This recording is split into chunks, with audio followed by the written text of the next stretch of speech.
Good morning students. आज का जो हमारा टॉपिक है वो है नर्नेस इक्वेशंस। आज हम बात करेंगे नर्नेस इक्वेशंस की। ओके, अगर आपने नोट किया हो कि पिछली वीडियो में ना हमने ई नॉट सेल को कैलकुलेट किया था, ठीक है, कि how to calculate E naught cell, E naught cell कैसे कैलकुलेट कर सकते हैं। उन क्वेश्चंस की आपने अगर प्रैक्टिस की है तो आपको उसी से आगे कंटिन्यू है ये नर्नेस इक्वेशंस। अगर आपने वो प्रैक्टिस नहीं की है ई नॉट सेल की तो आप वो कर लीजिएगा, ठीक है, वो आपके लिए ज़रूरी है, तभी आप नर्नेस इक्वेशंस के लिए आगे न्यूमेरिकल को सॉल्व कर पाएंगे। अब देखिए नर्नेस इक्वेशंस को कैसे सॉल्व किया जाता है। तो नर्नेस इक्वेशंस के लिए मैंने एक जनरल फार्मूला लिखा है, फिर मैं कुछ एग्जांपल भी लेके चलूँगा जिससे आपको और क्लियर होगा कि नर्नेस इक्वेशंस कैसे लिख पाएंगे। तो देखिए, तो एक पॉज कर लेते हैं कि एक जनरल आपके पास कोई मेटल्स है M, ओके, और उस पर चार्ज है मान लीजिए N पॉजिटिव, ठीक है, N इलेक्ट्रॉन्स वो गेन करती है तो वो न्यूट्रल हो जाती है स्पॉज M। तो इसकी जो नर्नेस इक्वेशन को डायरेक्ट जनरल फॉर्म में लिखा गया है, E cell equal to E naught cell minus 0.0591 by में N log 1 by Mn positive, ठीक है। ये कैसे हुआ ये मैं आपको अभी क्लियर करूंगा, ठीक है, स्टैंडर्ड कंडीशन पर होता है। एक जनरल फॉर्मूला फिर यहाँ पे मेंशन किया गया, इस फॉर्मूले को लेके चलेंगे हम, और इस फॉर्मूले की हेल्प से मैं आपको बहुत सारे एग्जांपल्स अभी करके दिखाने वाला हूँ जिसके आपसे नर्नेस इक्वेशन बना पाएंगे। तो E cell equal to E naught cell 0.0591 by में N लॉग। अब इस फॉर्मूले पे ध्यान देना आप, लॉग के बाद पहले कंसिडरेशन ऑफ प्रोडक्ट यूज किया गया है, C की raise to power C, D की रेज टू पावर D, फिर बाय में रिएक्टेंट आ रहा है A की raise to power A, B की raise to power B, okay. अब आप इतना समझिए, जितने भी मैं एग्जांपल्स करूंगा उसमें ये वाला पोर्शन आपका फिक्स्ड रहेगा, ये चेंज नहीं होगा। तो इसका मतलब आप इसको डायरेक्ट याद भी कर सकते हैं, E cell equal to E naught cell minus 0.0591 oblique N, okay. ये कैसे आया ये भी मैं आपको नेक्स्ट वाली वीडियो में बताऊंगा कि कैसे कैलकुलेशन आई इतनी। फिलहाल आज वाली वीडियो के लिए आप इतना याद रखेंगे, E cell equal to E naught cell minus 0.0591 oblique N। अब N का मीनिंग क्या रहेगा, नंबर ऑफ इलेक्ट्रॉन्स, कि उस सेक्शंस में कितने इलेक्ट्रॉन्स हुए, इसमें हमें क्लियर नहीं है तो हमने N लिखा है। तो यहाँ पे देखिए आप लॉग, पहले प्रोडक्ट लेना है आपने, फिर रेक्टेंट लेना है, ठीक है। ये आपके कॉफिशिएंट्स होते हैं, कॉफिशिएंट, ये जो स्मॉल लेटर में है ये सब क्या है, कॉफिशिएंट। कॉफिशिएंट क्या होंगे, रेज टू पावर में चले जाएंगे, ठीक है। तो ऐसे आपकी नर्नेस इक्वेशन बन जाएगी।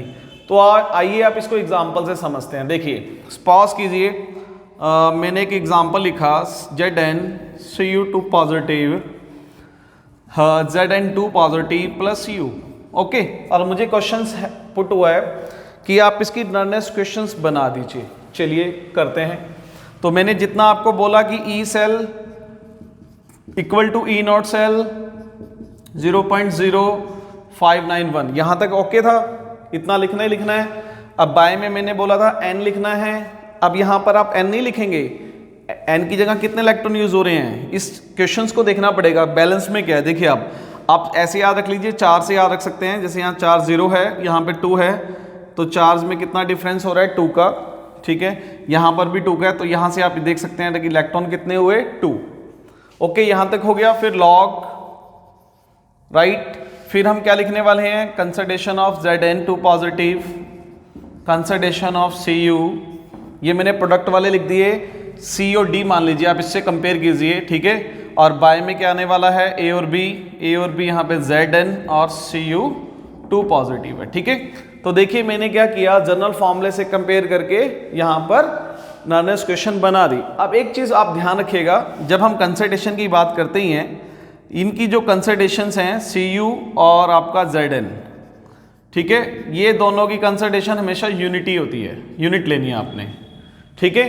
तो अगर आप इसको और थोड़ा सा सिंप्लीफाई करेंगे तो E cell equal to E naught cell minus 0.0591 oblique 2 log, और यहाँ पे आ जाएगा Zn2 पॉजिटिव बाय में Cu2 पॉजिटिव, यानी ये आपकी वैल्यू 1 पुट हो जाएंगी। जितनी भी कंसिडरेशंस आपकी हैं, ठीक है, जिन पे चार्ज नहीं है, ठीक है, जिस पे चार्ज नहीं है, रिपीट, जिस पे चार्ज नहीं है उसकी वैल्यू 1 होती है, ठीक है, स्टैंडर्ड होती है। बाकी ये वैल्यू आपको जब आप न्यूमेरिकल्स करेंगे आपको वैल्यूज दी होगी तो आपका आंसर आ जाएगा। तो इसका मतलब ये हमारी लास्ट इक्वेशंस बन चुकी है इस एग्जाम्पल के लिए, ठीक है, समझ रहे हैं आप। कि कैसे सॉल्व किया। आइए कुछ और एग्जाम्पल करते हैं।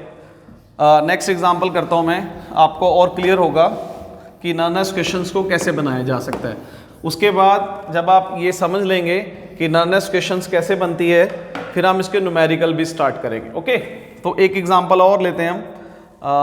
जेडन के साथ हम मान लीजिए सिल्वर वाला एग्जांपल पुट अप करते हैं, जिसमें आपको कोफिशिएंट भी दिखाई देंगे।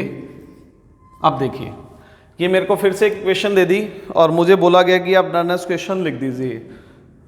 तो हम क्या करेंगे, इसी क्वेश्चंस का यूज़ करेंगे, जनरल फॉर्मूले का, उसको कन्वर्ट करेंगे। देखिए कैसे, E cell, okay, E naught cell 0.0591। समझ रहे हैं मैं कहाँ से लिख रहा हूँ? मैं इसी को देख के लिख रहा हूँ कि ये मैंने रिपीट लिख दिया। बाय में कितना लिखेंगे? हाँ जी, क्या बताया था कि इलेक्ट्रॉन्स, तो इलेक्ट्रॉन्स कितने हैं यहाँ पर? 2। कैसे पता लगा? चार्ज से, कि चार्ज कितना जा रहा है? 2। ओके, दोनों तरफ सेम होता है, एजी पे भी 2 है और उस पे भी 2 है। ठीक है, फिर लॉग, फिर मैंने आपको बोला था क्या करेंगे, प्रोडक्ट वाली लिख देंगे, प्रोडक्ट वाली लिख दी। अब यहाँ पर देखिए एजी का 2 पावर में चला जाएगा, जैसे यहाँ डी की पावर डी चली गई थी, तो ये अब स्मॉल डी है, ये रेज टू पावर 2 में चला गया। अब बाय में Zn और एजी, ओके, एजी की पावर में भी 2 चला जाएगा, यहाँ से देखिए आप। ठीक है, फिर नेक्स्ट आपको क्या बताया था कि जो स्टैंडर्ड हैं एजी और Zn, इनकी आपको वैल्यू कितनी रखनी है? 1। और आपका लास्ट जो आंसर बन जाएगा E cell, E naught cell 0.0591/2 log, हाँ जी, तो यहाँ 1 हो गया, 1 का स्क्वायर 1 होता है। हाँ जी, क्लियर है सबको? बाय में Zn 1 होता है, उसकी मल्टीप्लाई अगर हम सिल्वर वाले से करेंगे तो सेम आएगा, 1 से मल्टीप्लाई करेंगे तो एजी आएगा। तो इसका मतलब मेरी लास्ट नर्नेस क्वेश्चन बन चुकी है इस क्वेश्चंस के लिए। तो ठीक है, तो ये एक मेथड्स है, एक प्रोसेस है, जिससे हम क्या लिख सकते हैं, नर्नेस क्वेश्चंस को, किसी भी एग्जांपल की हम नर्नेस क्वेश्चन बना सकते हैं। अगर आप नर्नेस क्वेश्चन बना पाएंगे तो उसके बाद आप न्यूमेरिकल कर पाएंगे। सबसे फर्स्ट मेथड यही है कि आप नर्नेस क्वेश्चन बनाइए, अगर आपसे नर्नेस क्वेश्चन बन जाती है तो उसके बाद न्यूमेरिकल्स करेंगे। ओके, न्यूमेरिकल्स में हम नेक्स्ट वीडियो में करेंगे डिस्कशंस।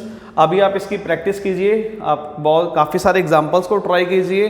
ठीक है, उसमें सिर्फ आपको ये ध्यान रखना है बस कोफिशिएंट का, कोफिशिएंट रेज टू पावर में करने हैं। ठीक है, सेकंड या क्या रिमेंबर है, यूनिट कंसिडरेशन को 1 लेना है। ठीक है जी, थैंक यू, आज के लिए इतना ही था।